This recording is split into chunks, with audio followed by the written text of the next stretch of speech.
Pine cleaner and old money. That's what arrogance smells like when you scrub it off a marble floor for minimum wage. Nadia knew the stains on the Costa estate weren't just spilled wine, but she kept her head down and her sponge moving. She was invisible, a fixture, until Darian Costa, a man with too much power and a vicious sense of humor, needed a prop to insult the city's elite. He invited his maid to the gala as a punchline. He didn't expect her to ruin him. The grout in the grand foyer of the Costa estate was a shade of pale bone, and it took a toothbrush to get the grime out of it. Nadia knelt on a folded towel, the damp cold of the stone seeping through the thin fabric of her uniform pants, settling deep into her joints. Her lower back throbbed with a dull, familiar ache. She dragged the bristles along the narrow trench between the tiles, the harsh chemical tang of bleach burning the back of her throat. It was a Tuesday. Tuesdays meant the downstairs floors, the heavy velvet drapes in the dining room, and ignoring the hushed, frantic arguments of men in tailored suits who walked through the hallways like they owned the oxygen. Nadia didn't care about the Mafia. She didn't care about the territory disputes, the shipments off the docks, or the body count that the local news hinted at, but never confirmed. She cared about the utility bill sitting on her cramped kitchen counter and the creeping mold in her apartment bathroom. Darian Costa's criminal enterprise was simply the entity that signed her meager paychecks. To her, Darian wasn't a ruthless underboss. He was just the guy who tracked mud onto the carpet she had vacuumed 10 minutes prior. Footsteps echoed from the top of the grand staircase. Not the scuffing, hurried steps of the low-level enforcers, but slow, deliberate strikes of leather against wood. Darian. Nadia didn't look up. She kept her rhythm. Scrub, wipe, rinse. Make sure you get the edges by the baseboards. His voice was a low rasp, rough like sandpaper over wood, carrying the faint scent of black coffee and stale cigarette smoke. Nadia paused her gloved hands, hovering over the soapy water in her yellow bucket. She kept her eyes on his shoes. Polished Oxfords, hand-stitched. They probably cost more than her rent for the year. "I always do, Mr. Costa," she said, her voice flat, neutral, invisible. Darian didn't move past her. He stood there, a towering mass of tension wrapped in a charcoal suit. He let out a sharp, irritated breath, pulling a heavy silver phone from his pocket and checking a message. He typed something out, his thumb, hitting the screen with unnecessary force. "Pendleton is a pompous piece of shit," Darian muttered almost to himself. Nadia resumed scrubbing. It wasn't her place to agree or disagree with the boss's assessment of rival crime families or high society politicians. She was the help. He thinks because his money is a century older than mine, he can dictate seating arrangements at the charity gala. Darian pocketed the phone. He looked down at Nadia. She could feel the weight of his stare pressing into the back of her neck. He requested I bring a guest of suitable pedigree, meaning he wants me to parade around some vapid heiress so he can feel comfortable having a thug in his ballroom. "Sounds complicated," Nadia offered weakly, wanting nothing more than for him to walk away so she could finish the hallway. Silence stretched. The grandfather clock in the study ticked. "Stand up." Nadia's stomach gave a sharp, unpleasant lurch. She dropped the toothbrush into the bucket water, splashing against her wrists. She peeled off her yellow rubber gloves, her hands damp and smelling of synthetic lemon, and pushed herself up. Her knees popped. She wiped her hands on her apron and finally looked at him. Darian Costa had a face built for violence. Sharp jaw, a slightly crooked nose that had been broken and poorly set years ago, and eyes the color of dirty ice. He was looking at her not as a woman, but as an object. A chess piece. "What's your name again?" he asked. "Nadia." "Nadia." He tested the syllables. He looked at her drab grey uniform, her hair pulled back into a messy flyaway bun, the dark circles under her eyes, and the lack of makeup on her pale skin. A slow, cruel smile hitched the corner of his mouth. It didn't reach his eyes. "You busy tomorrow night, Nadia?" She blinked. "I have the evening shift at the diner, sir. Call in sick. I'll cover whatever you make in tips triplet." Darian took a step closer. He smelled of expensive cologne, something woody and sharp, masking the faint metallic tang of a pistol carried close to the body. "You're coming to the Pendleton Gala with me." Nadia stared at him. The sheer absurdity of the statement short-circuited her brain for a second. "I don't understand." "It's simple," Darian said, his tone dripping with a cynical satisfaction. "Arthur Pendleton wants high society. I'm going to bring the woman who scrubs my toilets. I'm going to sit you at his table, let him make small talk with you, and then right before dessert, I'm going to tell him exactly who you are." He let out a low, humorless laugh. The look on his face will be worth $1 million. It was a joke. She was the punchline. A hot flush of humiliation crept up Nadia's neck. Her hands curled into fists at her sides, her chipped nails digging into her palms. She wanted to tell him to go to hell. She wanted to throw the bucket of dirty water over his custom suit. But then she thought of the eviction notice taped to her neighbor's door. The way the heating in her building had been out for a week. Triple her diner wages meant groceries. It meant a new winter coat. She swallowed the bile in her throat. She locked her jaw. "What do I have to do?" she asked, her voice dropping an octave, stripping away the subservient maid persona. Darian seemed mildly surprised by her lack of resistance, but he recovered quickly. "Just stand there. Look pretty. Keep your mouth shut unless spoken to. My assistant will send a car and a dress to your place tomorrow at 5. He turned on his heel, already dismissing her. "Don't be late, Nadia." "I hate waiting." Nadia watched him walk away. She looked down at her rough, calloused hands, the skin peeling around her cuticles. A punchline. Fine. She would be his joke. But she was going to make sure he paid every damn cent he promised. The garment bag was heavier than it looked. It hung on the back of Nadia's hollow core bedroom door, a sleek black phantom in a room filled with mismatched thrift store furniture and the smell of stale radiator heat. It was 5:30. The sun had already dipped below the city skyline, casting long grey shadows across her cracked linoleum floor. Nadia unzipped the bag. The fabric spilled out like liquid night. It was a gown dark as a bruised plum made of heavy silk that felt cold and slippery against her rough fingertips. It wasn't covered in sequins or cheap lace. It was structurally complex, relying on the drape and the cut to make an impact. A low cowl back, a severe neckline. It looked like armor pretending to be lingerie. At the bottom of the bag sat a rectangular black box. Inside a pair of black stilettos with a sole so thin they looked dangerous.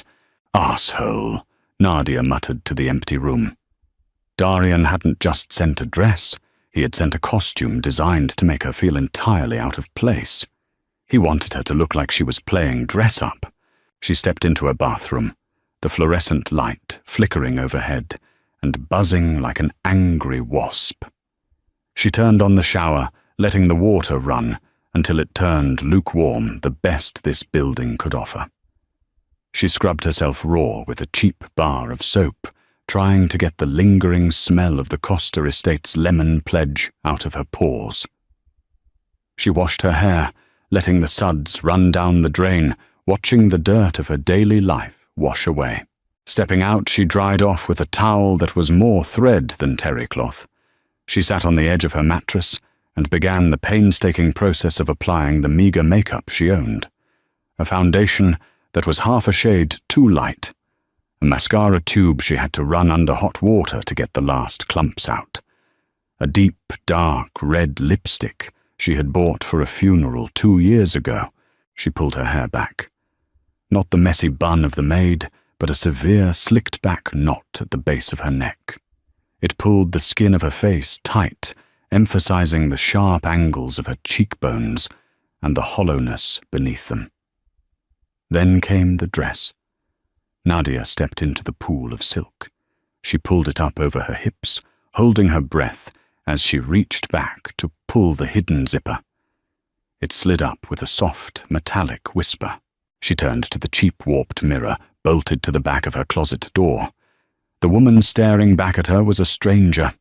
The dress clung to her ribs, highlighting the fact that she skipped lunch most days. But it didn't look pitiful. The dark plum color leached the sickly pallor from her skin, replacing it with a stark, striking porcelain contrast. The back was entirely exposed, a sweeping expanse of skin down to the base of her spine. But her hands ruined the illusion. Her knuckles were red. Her fingernails were short, unpainted, the skin around them chewed and ragged. The hands of a worker. She curled them into tight fists, hiding the evidence, and slipped her feet into the stilettos. They pinched instantly. A horn honked outside. 2 short, sharp blasts.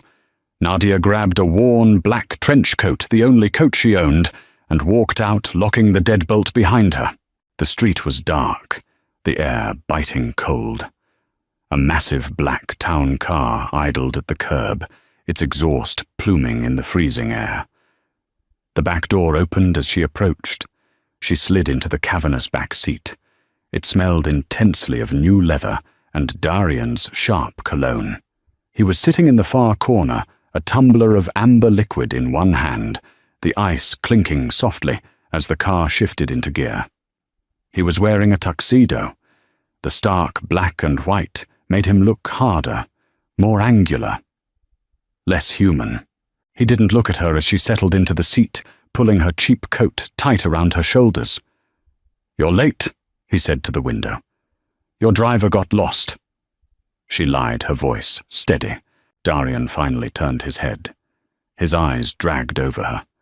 She saw the exact moment his brain registered the visual information. The sneer he had prepared faltered for a fraction of a second. His gaze dropped to the exposed curve of her neck, down to the sliver of dark silk, visible beneath the ratty trench coat. He frowned, a tiny crease appearing between his brows, as if a piece of a puzzle didn't fit. "Take the coat off," he ordered. "It's cold." "I don't care. Take it off. I need to make sure the fit is right. I won't have Pendleton laughing at me for bringing someone in poorly tailored clothes." Nadia's jaw clenched. Slowly she shrugged the trench coat off her shoulders, letting it pool in her lap. The interior lights of the car washed over the dark plum silk. Darian stared.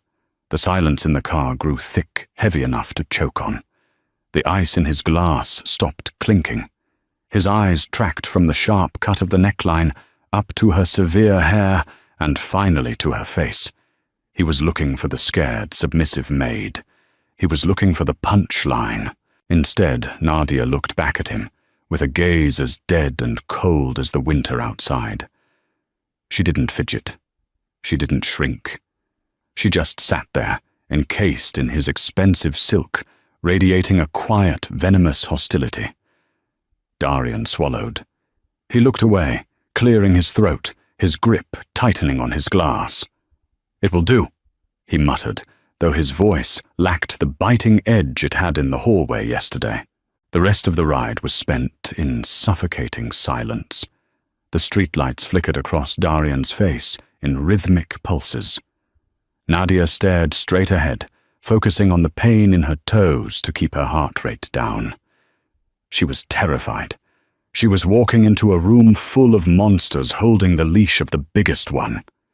But she wouldn't let him see her sweat. The Pendleton estate was a fortress of limestone and arrogance, situated on the edge of the city's most expensive district. The driveway was a sweeping arc, lined with imported winter pines, currently choked with a parade of Bentleys, Maybachs, and armored SUVs. When their town car finally jerked to a halt beneath the massive portico, Nadia felt a cold sweat break out along her spine. The noise hit her before the doors even opened. The dull roar of hundreds of conversations, the clatter of valet keys, the sharp, rapid-fire clicking of camera shutters from a designated press pen near the entrance. Darian tossed back the rest of his drink. He adjusted his cuffs, his face settling into a mask of pure, predatory boredom. The door was pulled open by a valet in a uniform nicer than Nadia's best clothes. The freezing night air rushed into the heated cabin, biting at her exposed skin. "Out!" Darian grunted, stepping out onto the cobblestones. Nadia took a breath that tasted like exhaust and expensive perfume. She left her trench coat on the seat. She swung her legs out the stilettos, finding unsteady purchase on the stone, and pushed herself up. The cameras flashed a blinding barrage of white light. They didn't know who she was, but she was stepping out of Darian Costa's car, which meant she was meat for the society pages. Nadia flinched, bringing a hand up to shield her eyes, the instinct of someone used to hiding in the background. A heavy hand clamped down on her lower back. Darian's palm was burning hot against the bare skin of her spine. It wasn't a comforting touch. It was a brand. Ownership. He leaned in close, his mouth brushing the shell of her ear. "Don't cover your face," he hissed, his voice, a low vibration she felt in her chest. "Walk straight. Look at them like they owe you money." Nadia dropped her hand. She stiffened, reacting to the command and the sheer invasive heat of his touch. She didn't know how to look like money, but she knew how to look like she was thoroughly done with everyone's bullshit. She channeled every ounce of exhaustion, every aching muscle from scrubbing his floors, every bit of resentment she held for this man and this city into her posture. She pulled her shoulders back. She lifted her chin. She let her eyes go flat, sweeping over the paparazzi and the gawking valets with utter disinterest. Darian's hand shifted slightly on her back, a subtle flex of his fingers against her bare spine. He guided her forward, matching his long strides to her stiletto-hobbled steps. They walked up the wide marble stairs. The heavy brass doors were held open by two massive security guards. As they crossed the threshold, the sheer scale of the gala hit Nadia like a physical blow. The ballroom was cavernous, draped in gold and ivory. Crystal chandeliers the size of small cars hung from the vaulted ceiling, casting a warm, buttery light over the crowd. The air was thick with the scent of roasted duck, heavy floral centerpieces, and the sharp tang of expensive gin. It was a sea of velvet diamonds and tailored tuxedos, and the moment Darian Costa stepped into the room, a ripple of awareness moved through the crowd. Conversations died, heads turned, glasses were lowered. Nadia felt the weight of hundreds of eyes shifting from Darian to her. The scrutiny was microscopic. They were cataloguing her dress, analyzing her lack of jewelry, dissecting her severe hair. She felt naked. She wanted to bolt for the catering exit. She knew had to be in the back. But Darian's hand remained anchored to her back, an immovable force. "Smile," he murmured. "I'm not an actress," she muttered back through her teeth, barely moving her lips. "Just don't look like you're about to throw up." A man separated himself from the crowd and began walking toward them. He was older, distinguished with silver hair, perfectly coiffed, and a tuxedo that looked like it had been sewn onto his body. His smile was wide, bright, and entirely fake. Arthur Pendleton. "Darian," Arthur boomed his voice, carrying an affected mid-Atlantic accent. "I wasn't sure you'd actually brave civilized society tonight." "Arthur," Darian replied, his tone smooth, dangerous. "I wouldn't miss it. You know I love a good zoo." Arthur's smile tightened slightly, but he didn't rise to the bait. His gaze shifted immediately to Nadia. He looked her up and down, a practiced, assessing sweep. He was looking for the tell. He was waiting for her to stumble, to giggle nervously, to reveal herself as cheap arm candy. "And who is this?" Arthur asked, his tone dripping with condescending charm. "I don't believe we've been introduced. I know almost everyone in the city but your face. It's quite new." Darian opened his mouth. This was the moment. This was where he delivered the punchline. This was where he told the billionaire host that his esteemed guest was the woman who unclogged the Costa estate's drains. Nadia felt her heart hammering against her ribs like a trapped bird. She braced herself for the humiliation. But as Darian looked down at her, the words died in his throat. He saw her standing there under the blinding crystal chandeliers, the dark plum silk clinging to her, moving like liquid shadows, the severe hair emphasizing a face that wasn't classically pretty, but was arresting in its sharp, unforgiving structure. He saw the way she was looking at Arthur Pendleton, not with awe, not with fear, but with a cold, hollow detachment that mirrored the very aristocrats Arthur worshipped. She didn't look like a joke. She looked untouchable. Darian's jaw tightened. A strange, completely foreign sensation seized his chest, a territorial spike. The idea of degrading her in front of Pendleton suddenly left a foul taste in his mouth. "This," Darian said, his voice dropping, rougher than before. His hand slid from her back to grip her waist, pulling her flush against his side. "Is Nadia?" Arthur waited for a last name, a pedigree, a title. Darian offered nothing else. He just stared Arthur down, daring him to push. Arthur's eyes narrowed slightly. He looked at Nadia again, a flicker of genuine uncertainty crossing his polished features. "Well," Arthur said smoothly, recovering his poise. "A pleasure, Nadia. I hope Darian isn't boring you too much with his business talk." "Mr. Costa rarely talks," Nadia said, her voice surprisingly steady, the flat cadence of her usual speech sounding intentionally deadpan in this environment. "He mostly just glares." A few people standing nearby, who had been eavesdropping, let out startled, muffled laughs. Arthur blinked, caught off guard by the dry, unimpressed delivery. Darian froze. He looked down at her genuine shock breaking through his stoic mask. Nadia didn't look at him. She kept her eyes on Arthur, projecting the same exhausted indifference she felt while scrubbing the grout. To the high society crowd, it didn't look like fatigue. It looked like devastating, effortless power. She had just insulted the most feared man in the room to his face, and she hadn't even blinked. The dynamic shifted violently. The joke was dead. The punchline had vanished. Darian Costa pulled his maid closer to his side, his thumb digging into the silk at her waist, realizing with a sudden sharp clarity that he had brought a lit match into a room full of gasoline. The pain in Nadia's feet shifted from a dull ache to a sharp, rhythmic stabbing, syncing perfectly with the heavy thud of the bass from the string quartet playing a modern pop song in the corner. The stilettos were torture devices. Every step felt like driving a glass shard into her heel, but she didn't limp.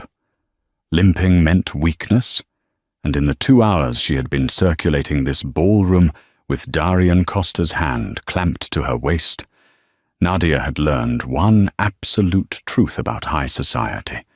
They were identical to the feral cats fighting over scraps behind her apartment building. If you showed a soft underbelly, they gutted you. "Keep moving," Darian murmured against her hair. The scent of his cologne, cedar and pepper was practically baked into her sinuses by now. "If I keep moving, I'm going to bleed on your shoes." She replied, her voice a flat murmur that barely carried over the clinking of champagne flutes.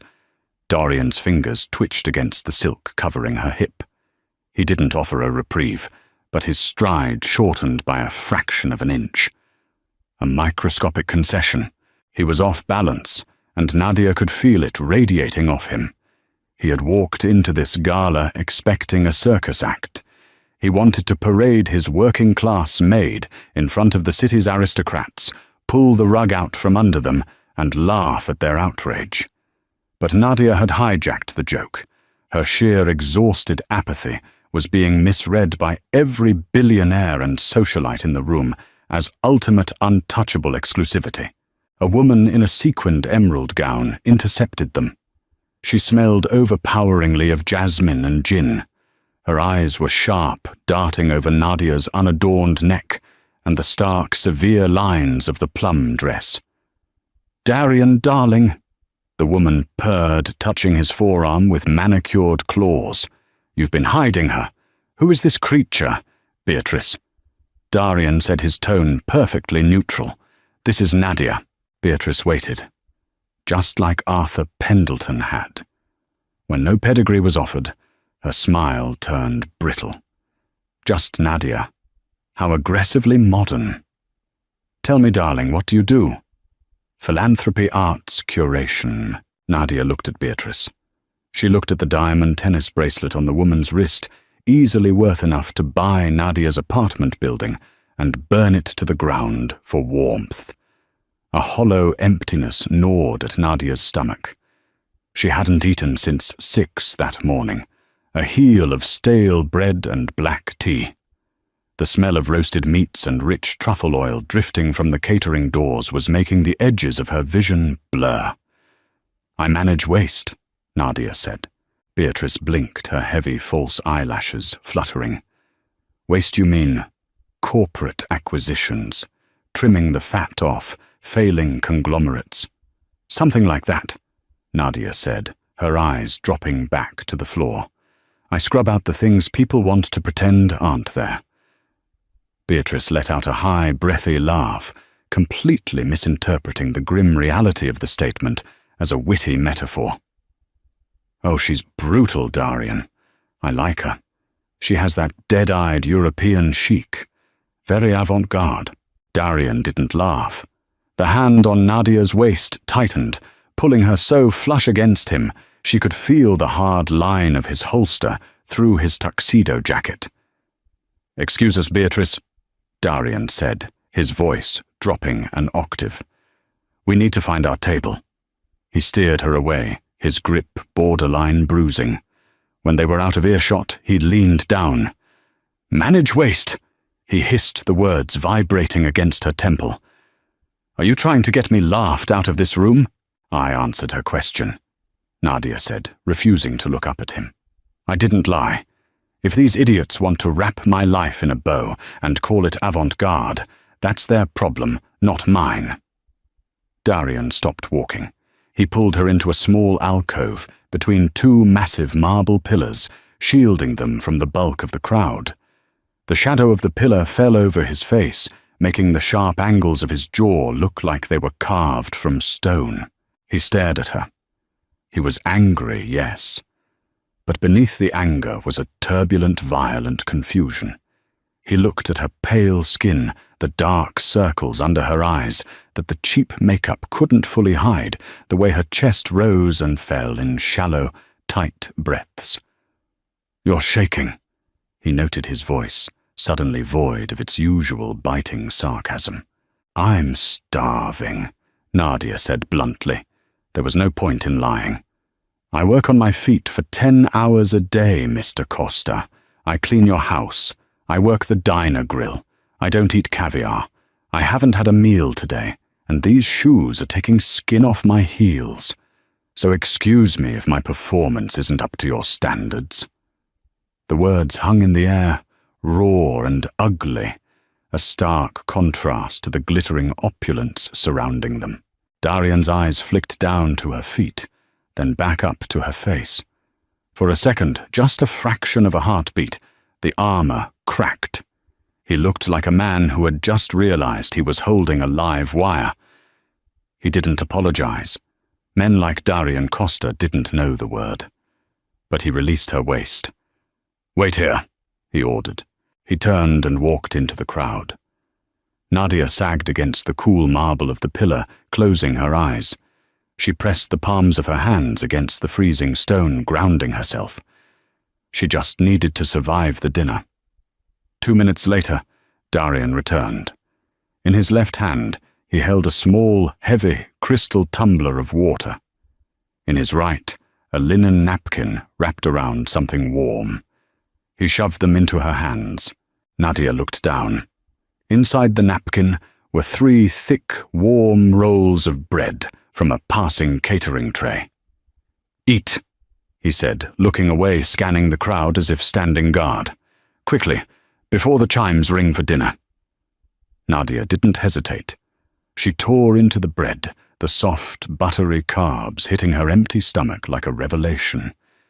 It was the best thing she had ever tasted. She drank the water in one long, desperate gulp. When she finished, she wiped her mouth with the back of her wrist, a strictly blue-collar gesture that made Darian's jaw twitch. She balled up the linen napkin and held it out to him. He took it, tossing it casually onto a passing waiter's tray. "Better?" he asked, his tone rough. "Yes," she said. "Good." His hand returned to her waist, the heat of his palm seeping through the thin silk. "Don't embarrass me at the table." Table 1 was a circular slab of mahogany, positioned directly beneath the largest chandelier in the room. It was the epicenter of power in the city. Arthur Pendleton sat at the head, flanked by a state senator and a tech billionaire. Darian's name card placed him directly to Arthur's right. Nadia was seated beside Darian. The chair was heavy velvet. As she sat, the relief in her legs was so profound, she almost let out a pathetic whimper. But she locked her jaw, keeping her spine rigid. The table setting was a nightmare of silver. 4 forks to her left, 3 knives, and a spoon to her right. Above the plate, a dessert spoon and fork lay horizontally. A tiny knife rested on a bread plate. 5 different crystal glasses clustered by her right hand. Nadia stared at the arsenal of cutlery. A hot flush of panic began to crawl up her neck. She knew how to polish silver, not how to navigate it. If she picked up the wrong fork, the illusion would shatter. They would see the dirt under her fingernails, the cheap apartment, the eviction notice. The first course was served. A tiny seared scallop sitting in a pool of dark, oily sauce, topped with a dollop of black caviar. Conversation around the table ignited a rapid-fire exchange of stock portfolios, zoning permits and offshore accounts. Nadia kept her hands firmly in her lap, her knuckles white. She watched the senator's wife, waiting to see which fork she grabbed. Before she could track the movement, a heavy, warm presence leaned into her space. Darian didn't look at her. He was deep in conversation with Arthur, nodding slowly at something the older man said. But beneath the edge of the table, out of sight of the others, his left hand moved. His large, calloused fingers brushed against the back of her hand, resting in her lap. The touch was electric, jarring against her cold skin. He slid his hand up, finding her wrist, and gave it a brief, firm squeeze. Then, on the tabletop, he casually picked up the small, 3-pronged fork furthest to the outside left. He didn't use it. He just held it, tapping it softly against the linen tablecloth while he spoke to Arthur. The outside fork. Nadia swallowed hard. She reached out her hand, trembling just a fraction, and picked up her own outside fork. The dinner progressed in a grueling, tense rhythm. Every time a new course arrived, a strange, gelatinous soup, a slab of Wagyu beef the size of a matchbox, Darian subtly telegraphed the correct utensil. A tap of his knife, a shift of his spoon. He never broke his conversation with the billionaires.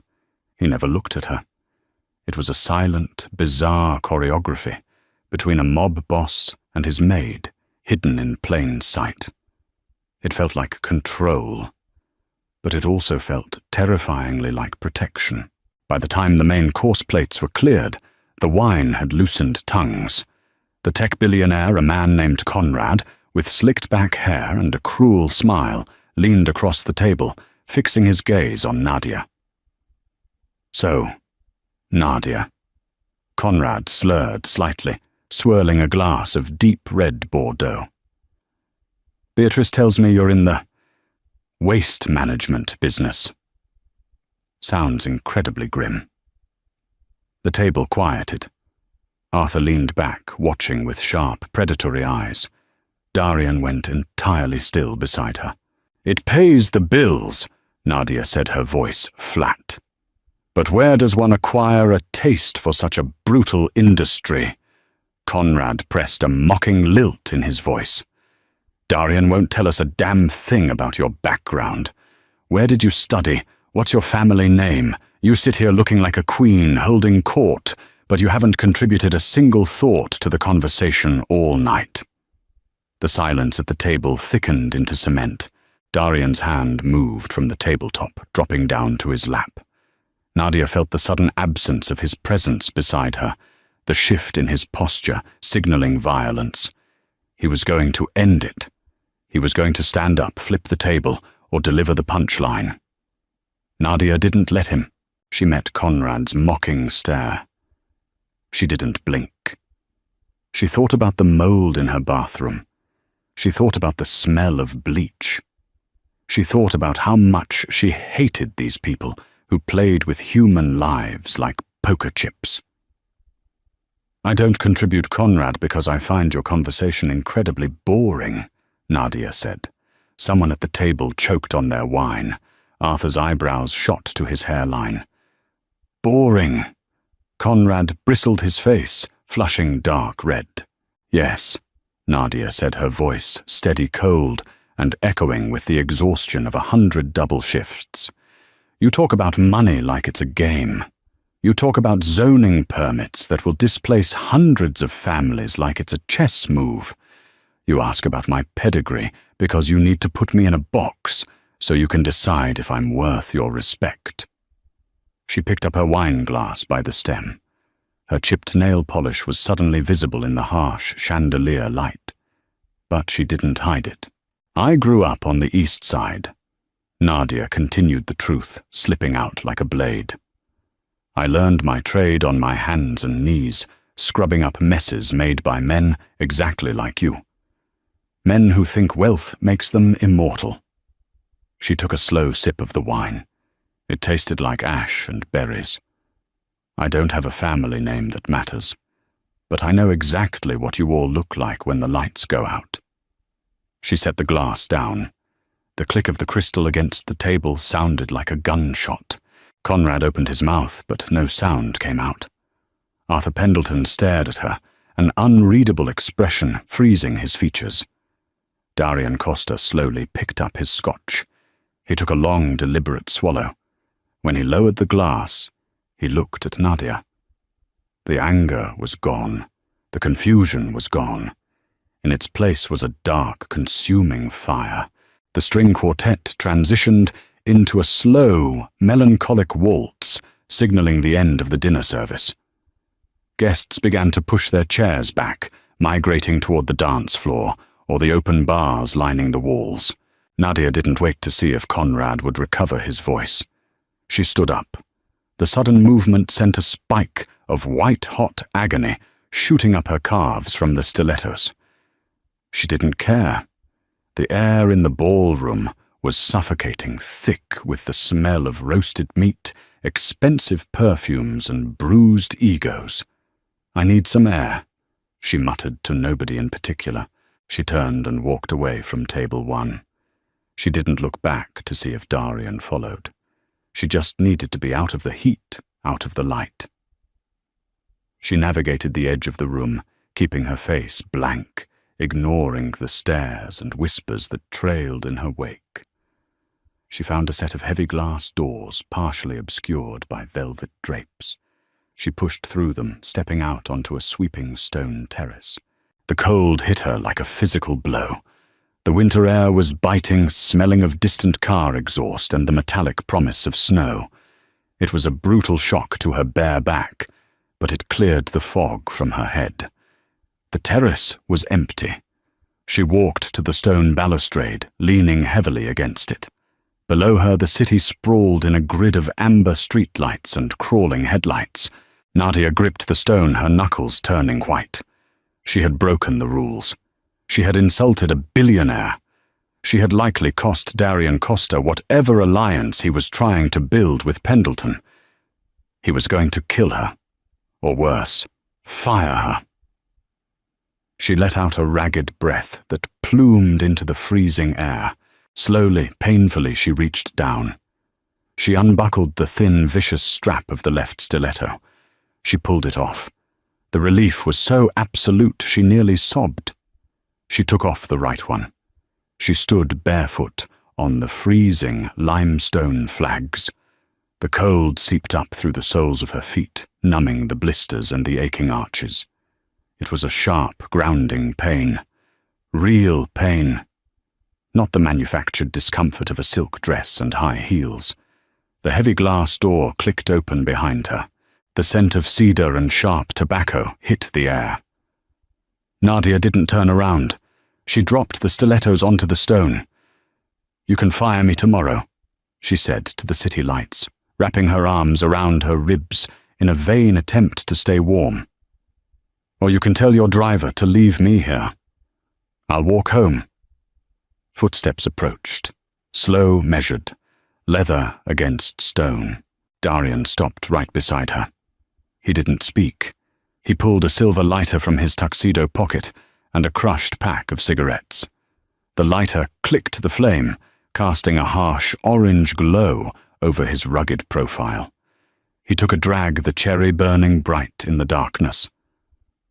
"Pendleton just asked me if I plan on marrying you," Darian said, quietly, exhaling a plume of white smoke. Nadia turned her head. She stared at him, incredulous. "What? Conrad thinks you're an undercover federal agent," Darian continued, his voice devoid of humor, "and Beatrice is currently telling anyone who will listen that you are the exiled bastard daughter of a Russian oligarch." He turned to look at her. His eyes were dark, unreadable, in the shadows of the terrace. "You tore them to shreds, Nadia. You looked at a table full of men who could destroy your life with a phone call, and you looked bored doing it." "I was angry," Nadia snapped, her teeth beginning to chatter from the cold. "They treat people like dirt." "So do I." "Yes," she said, holding his gaze. "You do." Darian flinched. It was a microscopic movement, but Nadia caught it. He looked down. He looked at the discarded stilettos. Then his eyes traced the line of her bare legs, down to her feet, planted firmly on the freezing stone.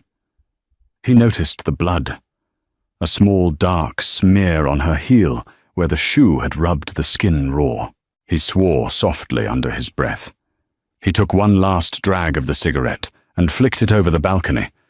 Without a word, he took off his custom tuxedo jacket. He stepped behind her and draped the heavy wool over her shoulders. The jacket retained the heat of his body. It was massive on her, engulfing her upper half, smelling intensely of him. Nadia stiffened, confused by the gesture. Darian didn't step back. He stood close behind her, his hands resting lightly on the shoulders of the jacket, trapping her between his chest and the stone balustrade. "Why didn't you do it?" Nadia asked, the words forced out through her chattering teeth. "Why didn't you tell them I was your maid? That was the whole point of this. The punchline." Darian stared out at the city. The silence stretched, filled only by the distant hum of traffic and the faint, muffled thumping of the bass from inside the ballroom.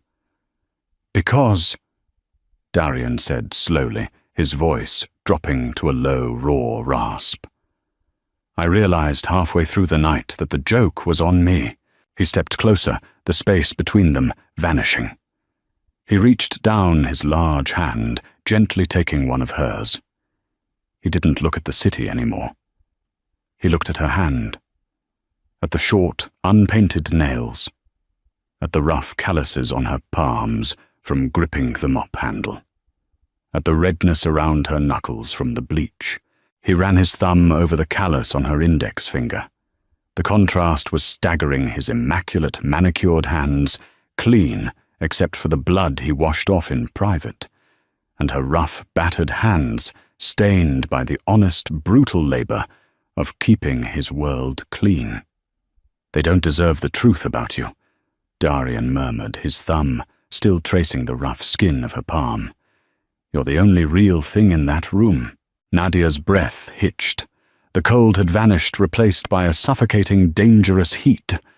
This wasn't the script. He was a monster, and she was the help. But standing in the freezing dark, draped in his coat, holding his hand, the lines were blurring into something terrifying. Darian slowly turned her hand over his eyes, lifting from her knuckles to meet hers. The look in his eyes wasn't a joke anymore. It was a hunger deeper and far more dangerous than anything she had felt all night. Nadia pulled her hand away. She didn't snatch it back like a frightened animal, but withdrew it with deliberate, even force. She didn't trust the heat in his eyes. In her world, heat was just another word for getting burned. Darian let her go without resistance, his hand falling back to his side. The sudden absence of his touch left her skin acutely aware of the freezing air. She pulled his heavy wool tuxedo jacket tighter around her chest, the cedar and tobacco scent of him wrapping around her throat. "We're leaving," Darian said. He didn't ask. He didn't suggest. He turned toward the heavy glass doors, pulling a sleek two-way radio from his inner pocket. "Leo, bring the car to the South Service exit. 2 minutes." He didn't make her walk back through the ballroom. He didn't subject her to the predatory stares of Pendleton's guests or the blinding flash of the press pit. Instead, he led her down a narrow, unlit flight of stone stairs reserved for the catering staff. Nadia carried the vicious stilettos in one hand, her bare feet slapping quietly against the freezing concrete. The grit and dirt of the utility stairwell stuck to her soles.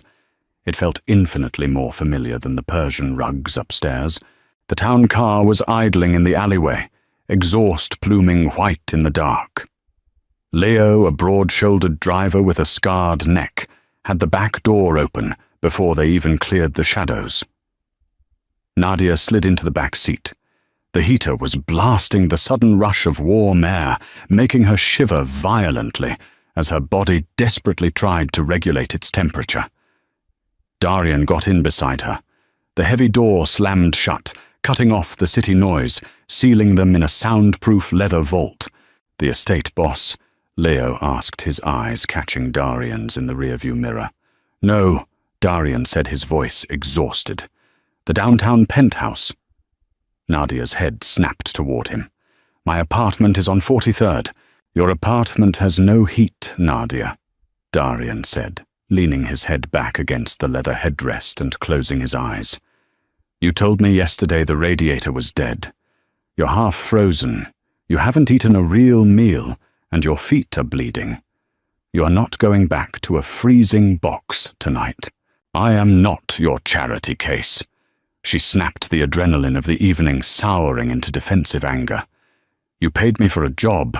The job is done. I was the punchline. Then I ruined your dinner. We're even." Darian opened his eyes and rolled his head to the side to look at her. The streetlights outside strobed across his face, highlighting the exhaustion carved into the lines around his mouth. "The job isn't done until I say it's done. And right now, I say you need iodine and a mattress that doesn't feel like a slab of concrete. Sit back and be quiet," she wanted to argue. She opened her mouth, the biting retort ready on her tongue. But a wave of profound, bone-deep exhaustion washed over her. Her shoulders slumped. The fight drained out of her, leaving only the dull throb of her abused feet and the hollow ache in her stomach.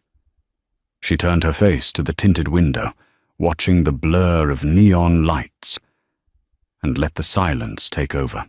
The penthouse was a fortress of glass and steel, suspended 60 floors above the city grid. It didn't smell like lemon polish and old money. It smelled like nothing. Clean, filtered air and expensive emptiness.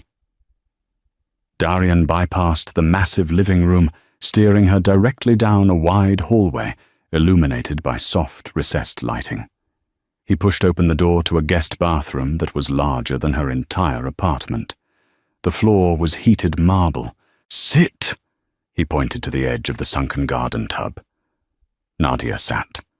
She was too tired to put up the facade of defiance. She dropped the stilettos onto the floor, the thud echoing off the glass walls. Darian didn't call for a maid. He didn't call for staff. He stripped off his holster, placing the heavy black firearm on the granite vanity. Then he rolled up the crisp white sleeves of his dress shirt, exposing thick forearms, corded with muscle and faded ink. He opened a cabinet, retrieving a white first aid box and a thick cotton towel. He walked over to her, and then the man who dictated the criminal heartbeat of the eastern seaboard dropped to his knees on the bathroom floor. Nadia stiffened her breath, catching in her throat. "Mr. Costa, you don't—" "Quiet." He took her left foot in his large, warm hands. His touch was clinical, yet startlingly gentle. He turned her heel toward the light. The blister had popped the skin, rubbed entirely raw by the cheap, unforgiving leather of the heel, leaving an angry, bleeding welt. He wet a washcloth with warm water and soap. "This is going to sting." He didn't wait for her to brace herself. He pressed the damp cloth against the raw skin. Nadia hissed her toes, curling involuntarily, her hands gripping the edge of the tub. Darian's thumb stroked the arch of her foot, a steadying, unconscious gesture that sent a jolt of heat straight up her leg. "Conrad and his friends," Darian said, quietly, his voice echoing off the marble as he worked. "They build their empires on paper. Stocks, bonds, promises. They don't know what it costs to actually build something from the dirt." He tossed the bloody washcloth into the sink and opened a small brown bottle of iodine. He soaked a cotton pad. "You build an empire from the dirt you learn to respect the people who have to dig in it," he muttered. He pressed the iodine to the wound. Nadia flinched hard, a sharp gasp escaping her lips. Darian paused, his hand tightening slightly on her ankle to keep her from pulling away. He looked up, his pale, dirty ice eyes locking onto hers. The physical proximity was suffocating. She was looking down at him, but she had never felt more thoroughly dismantled. "You were magnificent tonight, Nadia." He said the words, stripped of all his usual sarcasm, raw and entirely genuine. You bled them dry without raising your voice. He taped a thick, sterile bandage over her heel, his fingers lingering on her skin for a fraction of a second longer than necessary. Then he moved to her other foot. "I didn't do it for you," she said, her voice barely a whisper, fighting the strange tightness in her chest. "I know," he replied, finishing the second bandage. He sat back on his heels, looking at her battered, calloused hands resting on her lap, then up to the sharp, exhausted lines of her face. That's what made it beautiful. Nadia woke to the smell of strong black coffee and the sound of falling rain. She opened her eyes. The ceiling was impossibly high, painted a matte, stormy grey. The sheets tangling around her legs were silk, heavy and cool against her skin. It took her brain several agonizing seconds to boot up to sort through the fragmented memories of the night before the freezing terrace, the smell of cedar Darian Costa, kneeling on the bathroom floor. She sat up. Her head pounded a dull rhythmic ache from the cheap wine and the severe crash of adrenaline. She was wearing one of Darian's dark grey t-shirts. She vaguely remembered him tossing it to her before pointing her toward this bedroom, telling her to lock the door if it made her feel better. She hadn't. She swung her legs over the edge of the bed. Her feet hit the plush rug. The bandages on her heels pulled tight, but the sharp, stabbing pain of the stilettos was gone. Nadia walked out of the bedroom, her bare feet silent on the hardwood floors. The penthouse was wrapped in floor-to-ceiling windows, looking out over a city drowned in a torrential morning downpour. The sky was the color of a bruised iron pan. Darian was in the kitchen. He was still wearing the tuxedo trousers from last night, but he had swapped the dress shirt for a black thermal Henley that stretched tight across his broad shoulders. He stood at the marble island, a phone pressed to his ear, a steaming mug of coffee in his free hand. He didn't look like a man who had hosted a charity gala. He looked like a man preparing for a war. Nadia stopped at the edge of the hallway, hovering in the shadow, not wanting to intrude. But Darian's voice carried deep and resonant in the quiet apartment. "I don't give a damn about the optics, Arthur," Darian growled into the phone. "Conrad disrespected a guest at my table. In my world, that requires teeth. In yours, apparently, it requires an apology. We have a fundamental incompatibility." A pause. Nadia could hear the faint, tinny squawk of Pendleton's frantic voice through the receiver. Darian took a slow sip of his coffee. His eyes flicked up, catching Nadia standing in the hallway. He didn't look away. His gaze locked onto hers, burning right through the oversized t-shirt, through the exhaustion, straight to the core of her. "No, Arthur, you listen to me," Darian said, his voice dropping into a register that made the hair on Nadia's arms stand up. It was the voice of the underboss, the predator. "I am pulling my backing from Conrad's waterfront development project, effective immediately. I'm liquidating my shares in his holding company by noon. By the time the market closes today, his stock is going to drop so fast he'll be feeling the G-force in his teeth." Another frantic, louder squawk from the phone. Pendleton was panicking. "If that exposes your political action committee, Arthur, then you better start finding some new donors," Darian continued, absolutely ruthless. "You wanted my money because it's heavy, but you forgot that heavy things sink. Tell Conrad he can go back to begging the banks. We're done." Darian ended the call. He tossed the silver phone onto the marble counter. The clatter echoed sharply. He looked at Nadia. She stepped into the light of the kitchen. She crossed her arms over her chest, suddenly, intensely aware of her bare legs and the messy, unkempt state of her hair. "You just tanked a multi-million-dollar real estate deal," she said, her voice rough from sleep. "I just bankrupted a parasite," Darian corrected, pouring a second mug of coffee from the glass carafe. He pushed it across the marble island toward her. "Conrad overleveraged his assets, thinking he had my capital to cushion his fall. He doesn't. By tomorrow, he'll be selling his wife's jewelry to make payroll." Nadia walked slowly to the island. She picked up the mug. The porcelain was warm against her cold palms. She took a sip. It was black, bitter, and exactly what she needed. "Why?"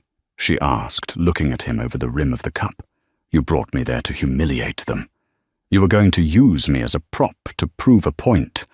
Now you're blowing up your own business interests because a snob insulted me. It doesn't make sense."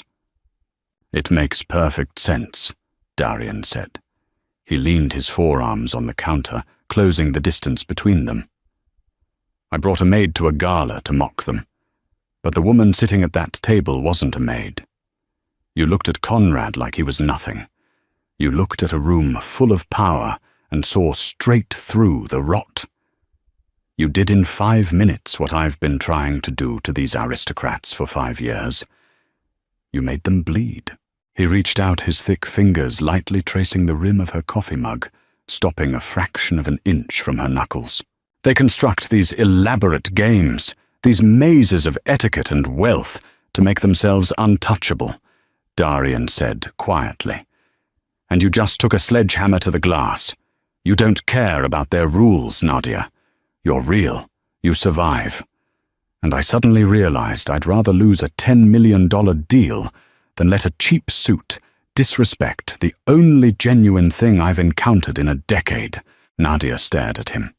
The sheer gravity of what he had done, the brutal, uncompromising karma he had just delivered to a man who thought he owned the world, settled heavily in the room.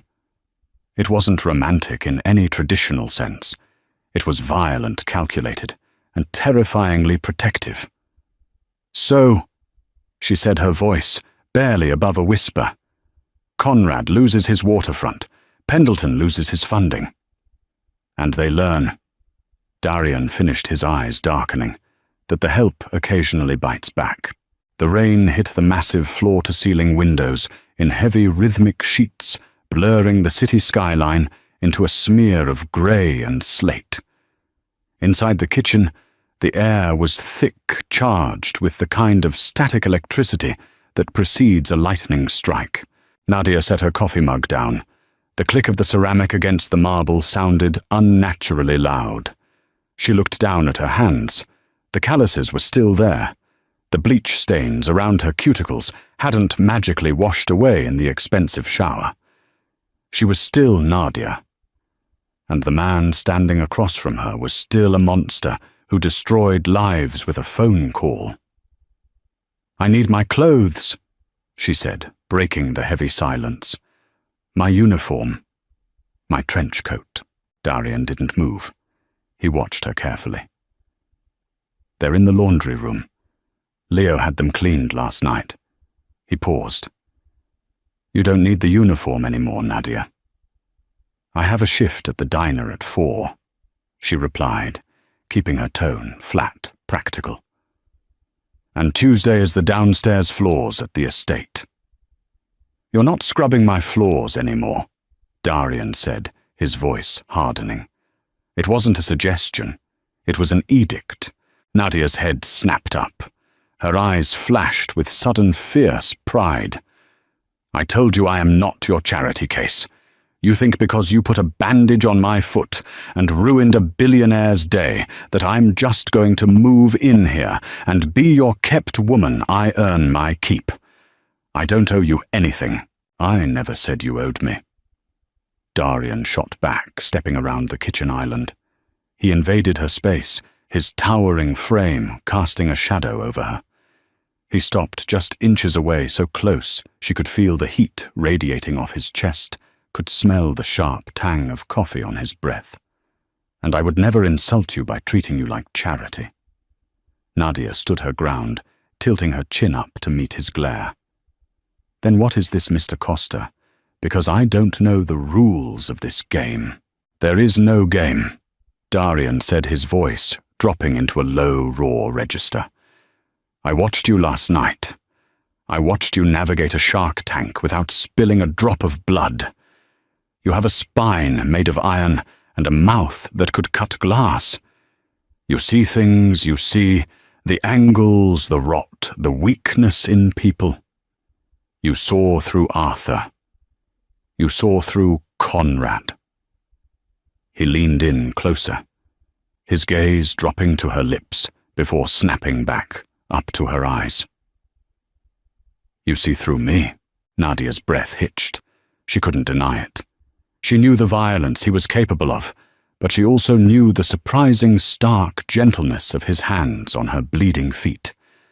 She saw the contradiction, and it terrified her how much it pulled her in. "I need someone I can trust." Darian continued the admission, seemingly dragged out of him against his will.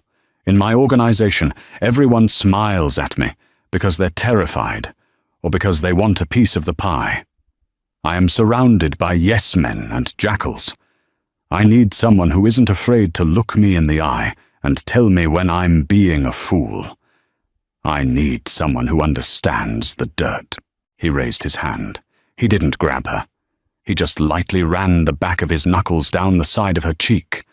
The contrast of his rough skin against her face made her shiver. "I don't want a maid, Nadia," he murmured. "I want a partner. Someone to manage the assets that require a cynical touch. You want to earn your keep, fine. I'll triple your diner salary and you work for me." not on your knees with a sponge. In a chair across a desk, Nadia stared at him. Her heart was hammering a frantic rhythm against her ribs. He wasn't offering her a fairy tale. He was offering her a descent into the underworld. He was offering her power. She looked at the city outside, battered by the rain. She thought about the mold in her apartment.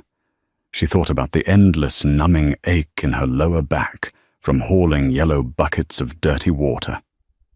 And then she looked back at Darian Costa, a man composed entirely of sharp edges who had just burned a small fortune to the ground simply because someone had spoken down to her. She didn't smile. She didn't throw her arms around his neck. That wasn't who she was. No more lemon polish, she said, her voice steady, negotiating her terms. Darian's eyes darkened with a sudden, intense heat. A slow, dangerous smirk finally broke through his stoic mask. No more lemon polish. I keep my apartment until I find a place I can pay for myself, she added, refusing to yield the high ground. Agreed. And if you ever try to use me as a punchline again, Nadia said, taking a half step forward, closing the final inch of space between them until her chest brushed against his. I will take that sledgehammer to your glass house, Darian. Darian didn't flinch. He reached up his hand, tangling in the messy hair at the base of her neck, his grip firm, possessive, and entirely inevitable. I'm counting on it, he breathed. He closed the distance, his mouth crashing down on hers. It wasn't a gentle romantic kiss. It was an absolute collision. It tasted like bitter coffee, lingering adrenaline, and the violent clash of two worlds colliding. Nadia grabbed the fabric of his shirt, her fists clenching tight, anchoring herself in the storm. She kissed him back with all the pent-up frustration, anger, and starved hunger of a woman who had finally stepped out of the background and into the fire. The gala was over. The joke was dead. But the real game had just begun.